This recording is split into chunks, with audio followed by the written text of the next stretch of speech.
I'm doing it. I've been eyeing this the whole time. Hey, when I see that, I'm so happy. It happens all the time. So good. Chef Ori at Bestia here in downtown LA. How's it going? Very good. What are we doing? This was actually a whole pig, pasture-raised, non-GMO. In this case, we actually leave the belly attached. So you have 3 different cuts in one entree: filet, loin, and belly. So you've taken our pork chop and you've added bacon. Exactly. Our portion is around like 32 ounces. So Okay. it's a pretty big portion. Other than the outside part of the protein, it's very lean. There's not a lot of fat in it. And to get something like this to be very tender, we marinate it. So the marinade is gonna be black pepper, marjoram, similar to an oregano, just Okay. fresh thyme, All right. paprika, and this is a sweet paprika, not smoky, garlic, fennel seed, and then we're gonna add vinegar, water, because we don't want it to be too acidic, and then some olive oil. We're gonna mix all of this. So it kind of gets to a paste-like consistency. Yeah. Okay, so we're gonna season it with salt. I'm gonna put gloves on. I'm gonna put gloves on too. I don't know if I need to. You could help me out. Oh, maybe I can't help. Are you trying to make me look bad? I'm making you look great right here. There we go. Okay, so the rub, just like that. We put a healthy amount on top, and we'll marinate it for 24 to 48 hours. It's gonna start to break down the tissue of the meat. Okay, so this is how it looks after a day in the marinade. So I'm gonna hit it with a nice amount of salt, because a protein that's this big needs a lot of salt on it. If it doesn't have a nice salt crust, then it won't have any flavor. Yeah. So this is ready to grill right now. Okay, so I always like to sear the meat on the highest temperature, getting a nice caramelization. That's how you get all the sugars out. The marinade's gonna get nice and crispy. I can see that it's hot. Let me help you here, chef. Here you go. Thank you. Did one of your sous chefs have to come in and do all of this for you? I wish. So now we're gonna want to cook it on the fat side. So we're just gonna have an iron skillet to stabilize it. Okay, so this right now, it's a perfect color. We're just gonna cook it on the bone. We want to warm up the bone enough so the area next to the bone won't be completely raw.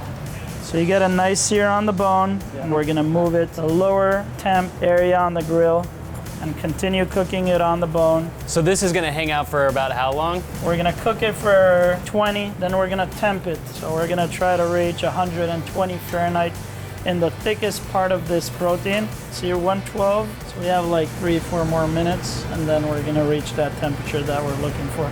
So right now, I'm gonna take this off the grill, and you have this crease where the filet ends. We're gonna cut it exactly right there. Now you could see temperature is almost there. Yeah. This needs probably another like 4 or 5 minutes on the grill. Okay. Then the belly, we don't want it to be too raw, and because it has so much fat in it, it cooks a lot slower than something that's drier. So we're gonna throw this back on the lowest temperature of the grill for another like 5, 6, 7 minutes. Now I'm resting my steak. So I'm gonna put it back here.